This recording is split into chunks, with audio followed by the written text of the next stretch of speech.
पुण्यश्लोक अहिल्यादेवी होळकर शेतकरी कर्जमाफी योजना जी घोषित केली होती, त्या योजनेच्या अंतर्गत आषाढीला आपण पहिली यादी घोषित केली होती।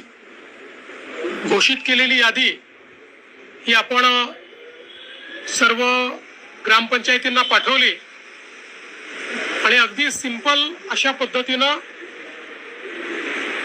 जे काही शेतकरी आहेत त्यांनी केवळ जाऊन आधार ऑथेंटिकेशन करायचं, कुठलाही अर्ज नाही किंवा कुठल्याही प्रकारचे इतर गोष्टींची आवश्यकता नाही। अशा पद्धतीनं ॲग्रीस्टॅक नंबर आणि आधार ऑथेंटिकेशन करून त्यांची खाती नील करायची, अशा प्रकारचं आपण काम हातामध्ये घेतलं होतं।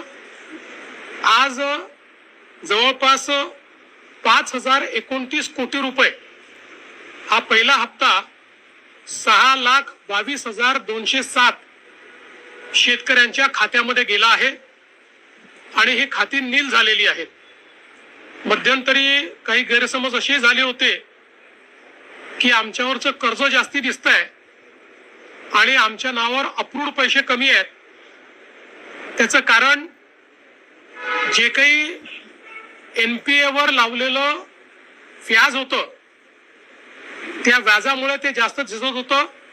बँकांनी ते व्याज रद्द केल्यामुळे आता अकाउंट मधले पैसे आणि शासनाने त्यांच्या अकाउंटला भरलेले पैसे, म्हणजे कर्जाचे पैसे अकाउंट मधले आणि शासनाने भरलेले पैसे हे सारखे असल्यामुळे ही अकाउंट नील झालेली आहेत।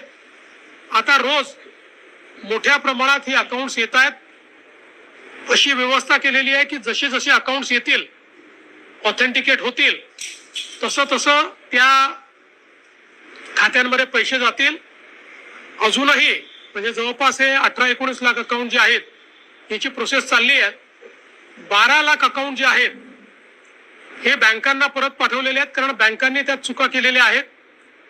बँकांनी हे सांगितलंय की साधारणपणे आठवड्याभरामध्ये तेही अकाउंट सुधारून आम्ही परत करू। त्यामुळे मला असं वाटतं की आता हे जे काही सगळे अकाउंट्स आहेत हे सगळे क्लिअर होऊन आणि त्याच्यामध्ये पैसे टाकण्याची सुरुवात झालेली आहे। पुढच्या काळामध्ये सगळे जेवढे अकाउंट्स ऑथेंटिकेट होतील त्या सगळ्या अकाउंट्समध्ये पैसे टाकून आपल्या त्यांना कर्जमाफीचा पूर्ण जो काही बेनिफिट आहे हे आपण त्या ठिकाणी देणार आहोत।